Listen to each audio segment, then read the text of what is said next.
All right, let's get into it.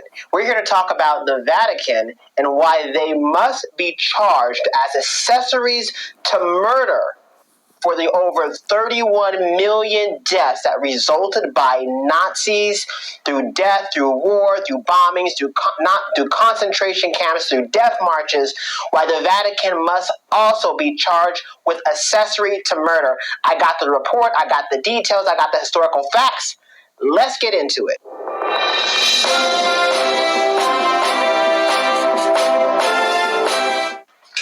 All right, so when Hitler came into power on March 5th, 1933, these two bums, Pope Pius XI and Cardinal Fallaber, praised him and welcomed him in as the new chancellor.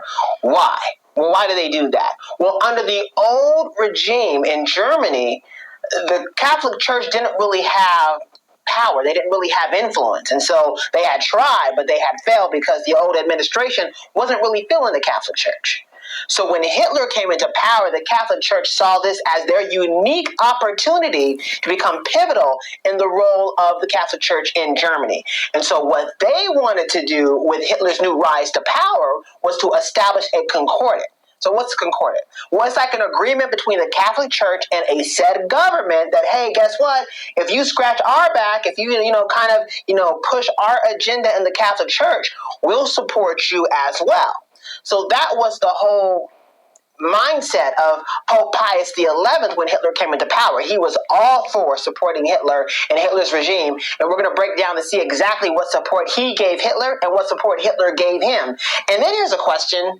Why had they not paid for those crimes? Well, let's get into the support first.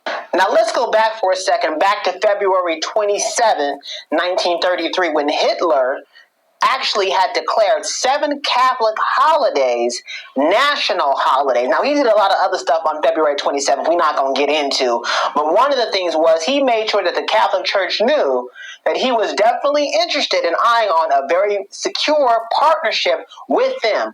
Well, why? Because Hitler realized that in order to really secure power in his Reich, he would need the backing of the most powerful entity in Germany at that time, besides the government, which obviously was the Catholic Church. So Hitler was like, listen, I'm getting good with the Catholic Church, and once I do, then we're going to be all square. How did the Catholic Church respond to that? Remember, like I told you, they were already trying to get a concordat. They were already trying to get an agreement with Hitler. So let's see what they did. Watch this. Okay, so what you're looking at right here, this is Cardinal Bertram, okay? Here's what my man did.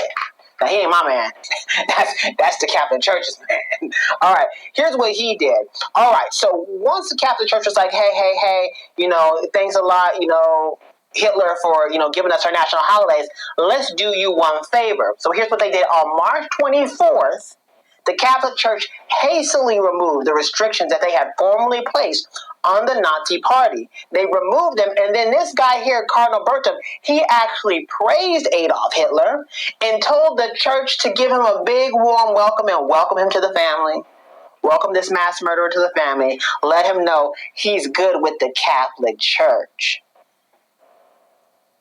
Now, as the Nazi Party established its dominance with the backing of the Catholic Church, they were now able to take more liberties, and some of those liberties included obviously persecuting the religious minorities, executions, gas chambers, you name it. They did whatever they could to suppress the religious minority so that the Catholic Church was viewed as the premier, the numero uno in Germany. And here's the thing, the Catholic Church said nothing about it. They knew exactly what Hitler was doing because Hitler was letting them know, hey, guess what? What I'm doing is something that you yourselves did. And I have to add this. Hitler told the church, he says, I'm only going to do what the church has done to them for the past 1,500 years. That's what Hitler said. And the church did not challenge him. And the Vatican did not challenge him in that. Although they knew Hitler was doing it for the Catholic Church and in the name of the Catholic Church. In the meeting that Hitler had with the Pope of that time, now, one of the things about the Pope is the Pope he was sneaky and he was smart about it because he was careful not to appear publicly with Hitler. And when they did have meetings, he made sure that those meetings were very, very, closed doors, no cameras kind of a thing. However, some of those meetings and some of the information in those meetings did leak and did drop, and check out one of them. All right. So at this particular meeting, when Hitler was meeting with the Pope, he pretty much told the Pope, he said, we're pretty much doing what you have already done. You've already condemned Jews. You already view Jews as parasites. You've banished them to the ghettos. He says, we're just going to make sure that we continue to push your agenda. That was Hitler's excuse. So let's break it down now, because everybody's going to say, well, Pope Pius XI, he died, and then Pope Pius XII, he came along, and he wasn't as supportive of Hitler. Well, let me say this for y'all who support Pope Pius XII, too, in the Vatican Church. You think the Vatican had atoned for their wrongs? You think they've atoned for their helping Hitler rise to power? Then tell me, why did the Pope XII not publicly condemn Hitler? Why was he silent? You may say, oh, well, he did help people on the side. Help people. Some people escape countries, but he was silent publicly. That's the most important platform. Public. If you don't publicly condemn someone for what they're doing, you, in a sense, allow them an opportunity to do it even further. Knowing especially well that you and your church helped make and create this monster, you owed it to the public to go public with your denunciation of Hitler. But Pope Pius XII, silently. Let's hope this goes away. Are you kidding me? And then you want the world to appraise you? Which unfortunately they did, because you had established so many concordance with everyone else. They're so dumb, they didn't realize that you were the one responsible for it. Well done, Catholic Church. Well done, Vatican. You're very good at being corrupt. You bamboozled everybody. They believed you. Ridiculous. But it's in the history books. I'm not making none of this up. You want to go find out, open up a book and read it. It's all there. Don't act like I'm the messenger, the one who's making all this stuff up. It's in the history books. You want to get mad at the history books. Get rid of the ones who wrote the history. Because it's all there. If you don't do the research, you don't want to know the truth. But it's all there. I'm not making this up. You kidding me? Y'all, I got to get out of here. This report ain't supposed to be that long, but I got to wrap it up with this for any of y'all who think the Vatican still shouldn't be charged as accessories to murder. Let's go to 1943 for a second, okay? 1943, Hitler demanded the head of all the Jewish leaders in Rome. He demanded their head. He says, I want all the Jewish leaders in Rome rounded up. And guess who's going to help me? The Vatican. So these Jewish leaders came to the Pope Pius XII, the one who people seem to adore so much, and they're like, hey, we're about to die. Hitler's demanding, 50 kilograms of gold. We don't have it. Can we get that from you? By the way, you created this problem. Can we get this money? You know what the Pope did? Hold up, you ain't gonna believe this one. Do you know what the Pope did? Pope Pius XII. He said, well, instead of giving y'all this money, I'm going to give it to you as a loan. I'm going to loan you the money. I ain't giving it to you. I'm the Catholic Church. I'm the Vatican. We don't give out gold like that. Or we can take gold, but we don't give it out like that. They gave it to them as a loan. A loan. Now, of course, Hitler killed them anyways. But it just goes to show the attitude that the Vatican had towards the problem that they themselves had created. Wouldn't even give the money to the Jews.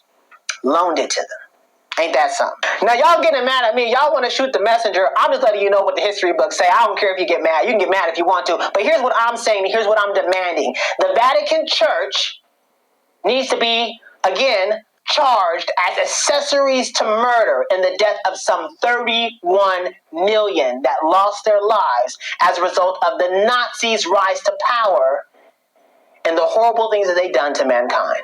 I mean, we still feel the effects of it today. Yet the Vatican has escaped punishment. Is it because he's established concordance with you as well? Just like he did with Hitler? When will you finally charge the Vatican for the crimes against humanity? Now, you got this 101-year-old German who got charged recently For what? For his role in the death of what? 3,518, I want to say, Jews. Now y'all charge this man, the little pawn, but y'all not charging the head. You're not charging the masterpiece. You're not charging the person who's moving these pawns. You're going to charge the pawn, and you want the world to applaud you. You charge the pawn. Y'all still haven't got the one who was moving the pieces from the jump, the Vatican Church. What's up? What's going on? You want the people to praise you because you charged a pawn, and you ain't got the headmaster who's behind it? And and I swear, if you flag this post, I'm coming for you too, because this is all in the history books. You don't like history, and if you take this post down, I'm coming for you directly as someone who stands against human rights, as well as who supports Hitler. Because if you take this post down, then you clearly support Hitler. Because this whole post is about how the Vatican Church supported Hitler and his rise to power, and now must pay the consequences. And if you flag this post, you must support Hitler too. Don't play with me, because we'll come for you too. We won't have to come for you. If you do the right thing, they need to be charged as accessories to murder. And if you can't charge them in your individual states, which I know you can, there are other laws internationally that can be applied, and they can be charged with those as well. Seize their assets and pay them to the victims that they've impacted and hurt. Seize their assets. Pay that money out to the victims. I mean, they don't stole most of it anyways, if not 99% of it. Seize their assets. Pay that money out to the victims. Case closed. What is it called? Restitution? I know what it is. Restitution. I remember when somebody had broke into my apartment some years back and had stole some stuff, and they wanted to charge the man with restitution. His restitution. I ain't never seen a dime. I didn't get a dime with that money. They was like, well, restitution, justice. Restitution. It's time they pay. It's 2022. It's time they pay. I'm Joseph Bonner. This is the Joseph Bonner Reports. Until next time, don't play, because we coming for you.